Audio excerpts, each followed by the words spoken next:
Hi there, welcome to the Robotics YouTube channel. In this channel, you can get to know more information about the robotics and automation. So, as our first move, we are going to do some robot simulation through the Webots software. So let's see how to get the Webots software.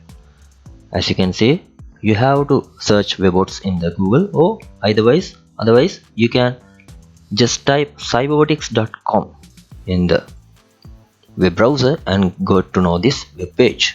So as you can see here, it says it's a Webots open source robot simulator, and this is a software which is used to 3D robot simulation in the industrial and education and research areas also, and it is developed by Cyberbotics company.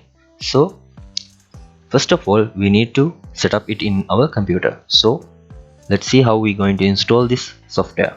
As you can see in here, there are different versions for different OSs: Windows, Mac OS, and some Linux versions. So as this my computer is Windows 10, I'm proceed with this one, and you can see I'm pausing this one because I do have the previous download file. So, and you can see it says Webots R 2021B.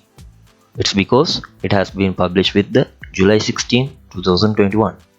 But I do have the version somewhat before this one, R2021A. So let's proceed with that setup in my computer. But you better download this software and to continue your work. As you can see in here, this is the Webots software that I have downloaded the setup file. So I'm going to continue through this.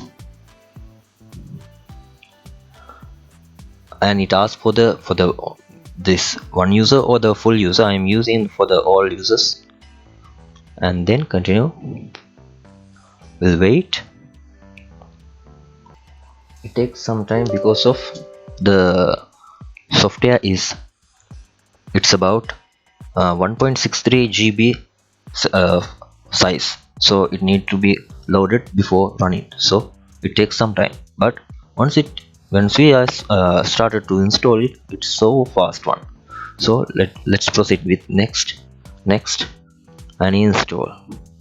So it takes about only 2-3 minutes for me. Let's see.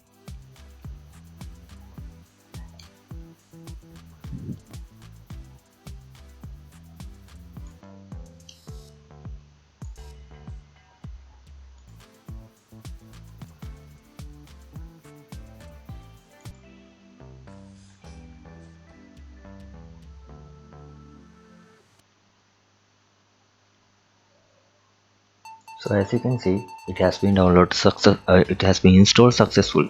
So let's launch this Webots.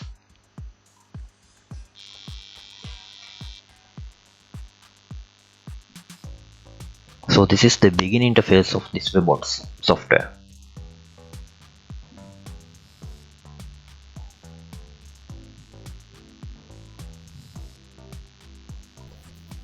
This is a simulation that I have done before this, that I have tried one. So as you can see, it is working like this way. So and here are some of the features that we are going to add, and here the code that I have typed in here. So likewise we can continue our work. So let's get together with the next video and proceed to our tutorial. Thank you for watching. See you soon.